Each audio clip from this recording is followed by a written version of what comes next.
wabarakatuh. Alhamdulillah, alhamdulillahillazi an'ama bi ni'matil iman wal islam wa tusalli wa nusallimu ala khairil anam sayyidina Muhammadin wa ala alihi wa sahbihi ajma'in. Amma segala puji bagi Allah Subhanahu wa taala yang telah memberikan kita sebaik-baik nikmat berupa iman, Islam, serta kesehatan sehingga kita dapat menyelesaikan tugas dan tanggung jawab kita semua.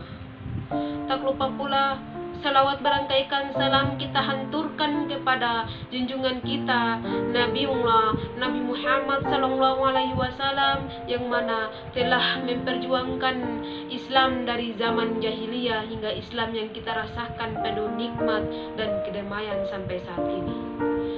Pada kesempatan yang terbatas ini, saya akan menyampaikan sepatah dua patah mengenai ceramah kenakalan remaja zaman sekarang. Hadirin jamaah yang dirahmati Allah Subhanahu wa taala.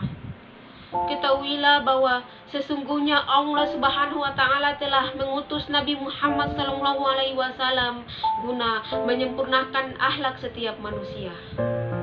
Termaksud dalam urusan penyempurnaan akhlak adalah memberikan perlakuan yang baik kepada anak, seperti mendidik, berlaku sabar dalam memberikan bimbingan sejak masih dalam kandungan sampai anak tersebut dewasa. Selama ini, orang tua selalu mengikuti kemauan anak, sehingga anak tersebut lalai akan kewajibannya dan terjerumus ke dalam pergaulan bebas. Bukan itu saja, bahkan anak berani melakukan hal-hal yang dapat merugikan dirinya dan keluarganya, seperti melakukan perbuatan zina, meminum khamar, dan mengonsumsi obat-obatan terlarang. Hadirin jamaah yang dirahmati Allah Subhanahu wa taala. Mengapa orang tua tidak bertanya kepada diri sendiri, ada apa dengan anak saya? Apa yang kurang dari saya? Tidak mengherankan jika sekarang orang tua banyak yang mengeluh karena anaknya terlibat dan akrab dengan narkoba. Orang tua selama ini hanya mampu memberikan ruang dan memenuhi kebutuhan fisiknya, sedangkan kebutuhan psikisnya terabaikan. Bukankah sayangnya jika permata hati kita nantinya yang generasi yang penuh dengan yang akan menjadi generasi yang penuh dengan gading tambun, sedangkan hatinya keporos dengan nilai-nilai dan ruh ilahiyah. Hadirin jamaah yang dirahmati Allah Subhanahu wa taala. Padahal anak merupakan amanat Allah Subhanahu wa taala yang harus dijaga, dipelihara, dan dirawat dengan kesabaran, disertai dengan tawakal dan tetap berdoa semoga anak tersebut menjadi anak yang soleh, bukan cuma cerdas dan berprestasi di sekolah, akan tetapi mampu menjadi qurratul a'yun di masa depan, insyaallah.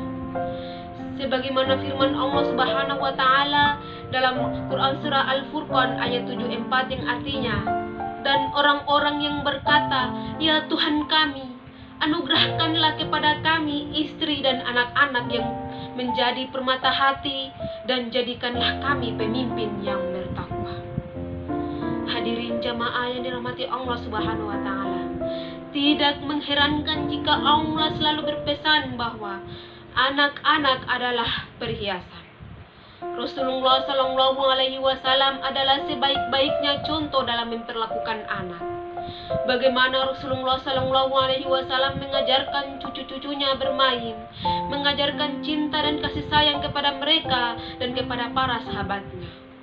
Diriwayatkan oleh Abu Hurairah radhiyallahu anha, ia berkata, pernah Rasulullah sallallahu alaihi wasallam menciumi Hasan putra Ali, di mana pada saat itu ada Aqra ibnu Habis At-Taimimi duduk. Dia lalu berkata, "Saya mempunyai 10 orang anak, tetapi tidak pernah satu dari mereka saya cium." Rasulullah sallallahu alaihi wasallam melihat kepadanya dan ia berkata, "Man la yarhamu la yarham." Siapa yang tidak merahmati, maka tidak dirahmati oleh Allah Subhanahu wa taala.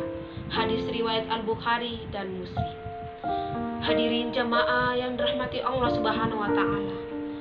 Apa yang sudah dicontohkan Rasulullah Shallallahu alaihi wasallam menegaskan bahwa yang pertama, wajib bagi orang tua menyelenggarakan pendidikan dalam rumah tangganya. Kedua, kewajiban tersebut wajar karena Allah Subhanahu wa taala menciptakan orang tua yang bersifat mencintai anak-anaknya. Jadi inilah model utama bagi pendidikan anak dalam keluarga. Hadirin jamaah yang dirahmati Allah Subhanahu wa taala. Di sini muncul pertanyaan, kapankah sebaiknya kita mulai mendidik anak? Jawabannya tidak lain adalah semenjak masih dalam masa konsepsi, bahkan dalam Islam mulai semenjak memilih pasangan hidup, saat hamil sampai ia dewasa.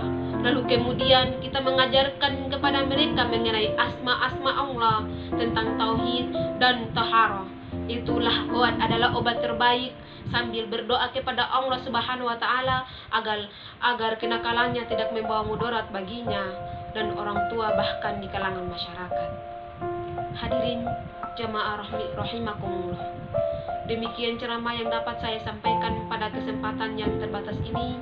Semoga Allah Subhanahu wa taala selalu dan senantiasa melindungi kita semua dalam segala aktivitas kita di masa pandemi ini. Kurang dan lebihnya mohon dimaafkan karena kekurangan adalah milik saya dan kelebihan hanyalah milik Allah Subhanahu wa taala. Akhir kata saya mengucapkan wabillahi taufiq wal hidayah. Wassalamualaikum warahmatullahi wabarakatuh.